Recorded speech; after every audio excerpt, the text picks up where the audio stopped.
Kyiv में लगातार जारी है रूस के हमले और हमले के बाद राजधानी कीव में सायरन बजा है। और अगर इन तस्वीरों को आप देखेंगे तो समझ पाएंगे कि कीव में धमाके के बाद किस तरह के हालात हैं और मिसाइल हवा में दागी गई है जिसे नाकाब भी किया गया है, ऐसी भी खबरें मिल रही हैं। लेकिन कीव में धमाका हुआ, उसके बाद सायरन बजा है, कीव में रॉकेट से ये अटैक किया गया है और लगातार कल दिन भर सायरन बजता हुआ कीव में हमें सुनाई पड़ रहा था। आज जैसे ही मिसाइल अटैक हुआ उसके बाद राजधानी कीव में सायरन बजा है।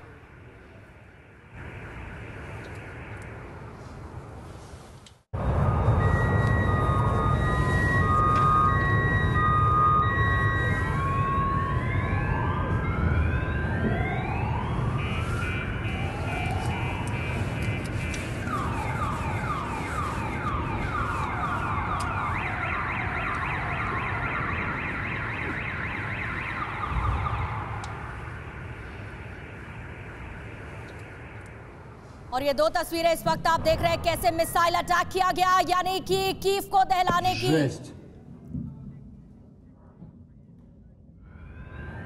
दहलाने की कोशिश की गई और दूसरी तरफ सायरन बजता हुआ कीव में एक्सक्लूसिव तस्वीरों के जरिए TV9 भारतवर्ष पर आप देख रहे हैं। और सबसे पहले TV9 ये तस्वीरें आप तक पहुंचा रहा है। राजधानी कीव में सुबह से लगातार ये धमाके हो रहे हैं और खुद गृह मंत्रालय कह रहा है कि ये धमाके सुने, 2 धमाके सुने गए। हालांकि दावा यह भी है कि यूक्रेन सेना ने 2 मिसाइल को हवा में ही डिफ्यूज कर दिया है, मिसाइल को इंटरसेप्ट किया और तबाही मचाने से रोका। लेकिन इस बीच में बैलिस्टिक मिसाइल से अटैक हुआ है यूक्रेन के कीव में, जिसकी तस्वीरें इस वक्त आपके सामने हैं।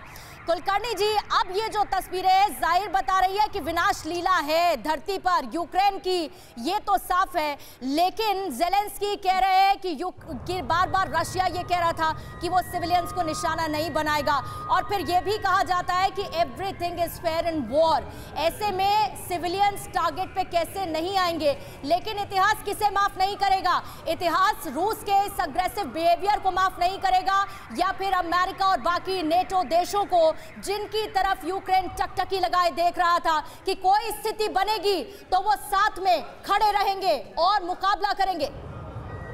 ज़ेलेंस्की जो है अब अकेले पड़ गए हैं। रूस चाहता है ज़ेलेंस्की सरेंडर करे, ज़ेलेंस्की कहता है मैं सरेंडर नहीं करूंगा। रूस का मानना है कि वो कीव जैसे बड़े बड़े शहर हैं उनकी तबाही नहीं करेगा। लेकिन अगर जिस प्रकार से यूक्रेनियन आर्मी जो है रेजिस्ट करेगी तो तबाही नेचुरल है, इसमें कोई शक नहीं। अब रूस ने ठान ली है अगर यूक्रेन सरेंडर नहीं करता है और किसी भी हालत में वो यूक्रेन को पश्चिमी देशों में मिलने नहीं देगा। परवाह देश की, सोमवार से शुक्रवार रात 10 बजे TV9 भारतवर्ष पर।